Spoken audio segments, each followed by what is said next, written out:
Bapak Ibu sekalian, sebagai informasi tadi saya sampaikan, saya pernah menjadi anggota DPR RI. Saya datang dari latar belakang keluarga yang memang punya kesadaran tinggi secara sosial. Karena banyak orang itu di Indonesia itu tidak memahami bahwa perdagangan orang terjadi di Indonesia. Sebenarnya bukan hal yang besar atau signifikan bagaimana, tapi karena kita ini di Indonesia, kita realitanya adalah hidup di kebanyakan budaya patriarki. Persoalan saya terpilih, tidak terpilih, saya masih ada dalam politik praktis atau tidak, nggak masalah bagi saya.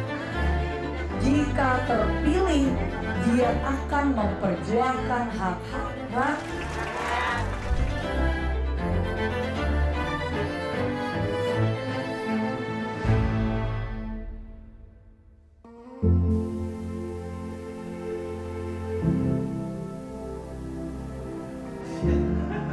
Ini yang punya space. Oh iya, ini rumahnya lagi rapi.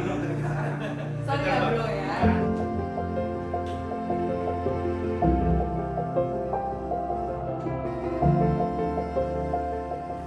Saya datang dari latar belakang keluarga yang memang punya kesadaran tinggi secara sosial.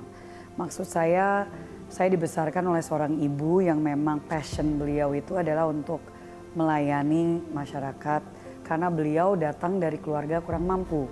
Dari latar istilahnya Cinderella story lah gitu. Bisa ketemu dengan suaminya, bisa ketemu dengan ayah saya pada saat sedang bekerja di perhotelan. Dan yang tadinya benar-benar dia sampai nggak bisa kuliah untuk supaya adiknya dan kakaknya bisa melanjutkan kuliah mereka. Dan akhirnya menjadi pramugari di Garuda, lalu masuk ke perhotelan. Ya, dia selalu menanamkan benih yang dimana itu sekarang kita mengenalnya sebagai kutipan dari Spider-Man gitu kan. Padahal udah itu menjadi salah satu hal yang udah beliau selalu sampaikan, yaitu with great privilege comes great responsibility. Sehingga dari saya kecil tuh udah sangat dididik dengan value tersebut. Dan waktu saya beranjak dewasa, saya pertama masuknya ke dunia seni peran karena memang saya punya panggilan pertama di hidup ini adalah untuk seni peran sebagai professional actress dari usia saya 12 tahun. Jadi saya pun juga ke sekolah acting dan pulang ke Indonesia waktu itu pun juga sebenarnya untuk dapat visa supaya bisa kerja di luar negeri. Tapi Tuhan punya rencana yang berbeda. Akhirnya waktu itu saya dapat peran yang nggak mungkin saya tolak as a freedom fighter gitu kan, sebagai pejuang kemerdekaan perempuan gitu ya, kemerdekaan Republik Indonesia sebagai seorang perempuan. Dan akhirnya dari situ ya stay di Indonesia. Dari film itu lantas juga saya tiba-tiba di tahun 2009 mendapatkan panggilan. Jadi di tahun yang sama saya baru aja selesai filming Merah Putih. Waktu itu masih ada filming lagi di tahun 2010, tapi waktu di awal mulanya itu filming bagian pertama. Setelah 4 bulan filming terus saya ke London, ke Inggris, dan di situ saya baru tahu tentang dunia yang namanya perdagangan orang.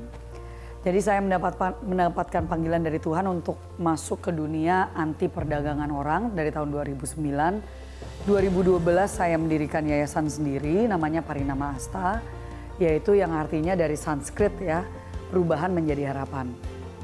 Tahun 2013 awal tahun 2013 tiba-tiba saya mendapat panggilan untuk masuk ke dunia politik praktis, dan itu yang membawa saya, kenapa saya selalu seperti seolah mendapatkan panggilan-panggilan ya, karena memang bagi saya utamanya adalah iman saya. Jadi saya tidak mungkin ada di sini saat ini kalau bukan karena Tuhan Yesus Kristus bagi saya.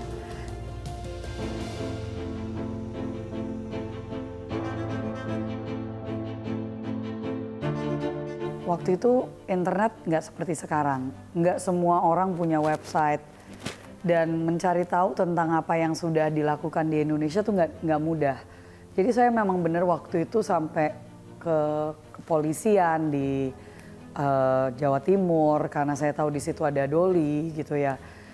Jadi saya memang benar-benar pernah gitu naik mobil yang ngelewatin Jalan Doli itu gitu untuk mencari tahu kayak gimana sih dunia perdagangan orang di Indonesia gitu ya. Karena banyak orang itu di Indonesia itu tidak memahami bahwa perdagangan orang terjadi di Indonesia. Jadi raising awareness tuh masih perjuangan yang luar biasa waktu itu. Dan ketemu sama polisi yang nanya, Mbak udah punya safe house atau belum? Gimana punya safe house? Waktu itu masih riset, istilahnya masih mau cari tahu apa sih yang namanya perdagangan orang di Indonesia gitu ya. Jadi memang tantangan terbesar waktu di awal adalah kesadaran. Yang kedua, ini bukan satu bidang yang seksi, bukan satu bidang yang karena kesadaran masih sangat rendah, orang jadi nggak mudah untuk supporting gitu. Jadi kalau misalkan di bidang pendidikan misalnya, orang tuh tahu gitu saya kasih sekian itu bisa memberikan edukasi kepada sekian anak selama sekian lama. Tapi kalau misalkan human trafficking, kita susah untuk menjelaskan gitu kan. Jadi karena apa? Pasti ditanya dari segi jumlah orang, ada berapa banyak yang udah pernah diselamatkan. Ya itu gimana pun juga akan selalu jomplang data yang kita miliki dengan realitanya. Karena this is ya sama, is a iceberg phenomenon gitu kan. Yang diketahui dan yang ketahuan dan yang di data itu pasti hanya seberapa persen dari realitanya.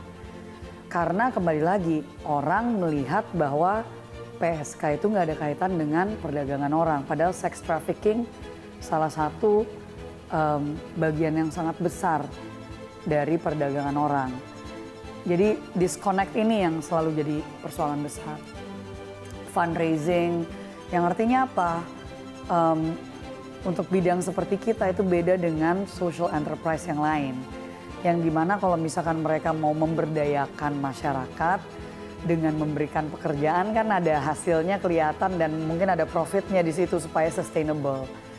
Di sini gimana kita kerjaannya ya satu raising awareness, yang kedua terkadang kalau misalkan kita udah menyelamatkan orang itu pun juga butuh waktu yang nggak pendek, nggak singkat.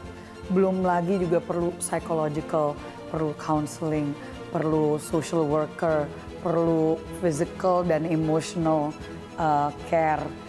Waktu yang gak singkat dengan trauma yang mereka alami. Pernah yang paling mungkin dua ya yang bagi saya tuh selalu terngiang-ngiang. Kalau dari segi kegagalan tuh banyak. Saya bersyukur ada satu ya mungkin bisa dikatakan success story gitu ya. Dimana kita kerjasama dengan salah satu yayasan di Batam. Karena Batam itu salah satu lumbung trafficking terbesar di Indonesia. Dan kita berhasil menyelamatkan satu perempuan dari bordil, di mana dia dikerja paksa sebagai sex slave, di situ budak seks, sebagai PSK. Dia berhasil diselamatkan dari razia yang dilakukan polisi waktu itu. Dan kita bagian memulangkan dia ke keluarganya. Satu, puji Tuhan, alhamdulillah keluarganya bisa menerima dia apa adanya. Karena realitanya banyak keluarga tidak mau menerima anaknya, adiknya, keluarganya yang telah dijual dianggap itu aib. Itu seringkali terjadi di Indonesia realitanya. Tapi itu hanya satu dari berapa puluh ribu kasus yang ada gitu ya di Indonesia. Itu realitanya gitu. Jadi sangat sulit lah kita berhadapan apalagi dengan oknum-oknum yang ada di aparat penegak hukum. Terutama di kepolisian dan di TNI, mereka yang terlibat dalam perdagangan orang ini. Dan itu realita.